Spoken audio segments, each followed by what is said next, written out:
SIR প্রক্রিয়া নিয়ে ফের সরব হলেন রাজ্যের মুখ্যমন্ত্রী মমতা বন্দ্যোপাধ্যায়। বুধবার বিকেল 4টে নাগাদ ভবানীপুরে জৈন মানুষ স্তম্ভের উদ্বোধনী অনুষ্ঠানে উপস্থিত হয়ে তিনি অভিযোগ করেন, আদালতের নির্দেশ সত্ত্বেও গোপনে বহু মানুষের নাম বাদ দেওয়া হচ্ছে। মুখ্যমন্ত্রী বলেন, এসআইআরে লুকিয়ে লুকিয়ে অনেকের নাম বাদ দেওয়া হচ্ছে। যাদের সমস্ত নথি রয়েছে তাদেরও নাম কেটে দেওয়া হচ্ছে। সুপ্রিম কোর্ট নির্দেশ দেওয়ার পর 4-5 দিন কেটে গেলেও কাজ শুরু হয়নি। তিনি স্পষ্ট ভাষায় জানান, আমার দেখার প্রয়োজন নেই কে তৃণমূল, কে বিজেপি, কে কংগ্রেস। আমার একটাই লক্ষ্য, গণতন্ত্র বাঁচুক। তিনি দাবি করেন, বিষয়টি নিয়ে তিনি নিজে সুপ্রিম কোর্টে গিয়ে লড়াই করেছেন। তার কথায়, আমি যদি বিষয়টি নজরে না আনতাম তাহলে 1,20,00,000 মানুষের নাম বাদ চলে যেত।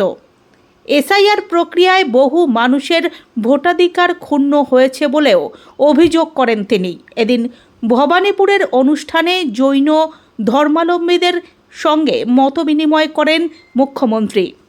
তিনি বলেন, ভবানীপুর অনেকটা মিনি ইন্ডিয়ার মতো, সবাই খুশিতে থাকুক। সেই কারণেই আজকের দিনটিতে এই অনুষ্ঠানগুলি রাখা হয়েছে।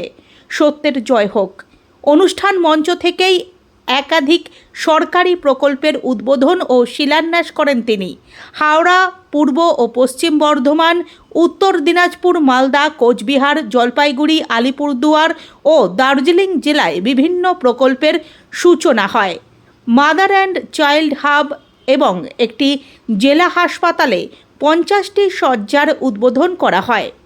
বাঁকুড়ায় দ্বারকেশ্বর নদীর ওপর নতুন সেতুর শিলান্যাস ও টালিগঞ্জ ফায়ার স্টেশনের উদ্বোধন হয়। ফুরফুরা শরীফে 100টি শয্যার হাসপাতালের উদ্বোধনও করেন মুখ্যমন্ত্রী।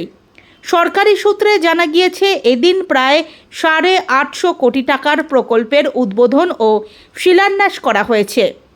এসআইআর প্রসঙ্গে মুখ্যমন্ত্রীর কড়া অবস্থান রাজনৈতিক মহলে নতুন করে চর্চার জন্ম দিয়েছে। তার বার্তা স্পষ্ট, গণতন্ত্র যেন কোনোভাবেই বরবাদ না হয়।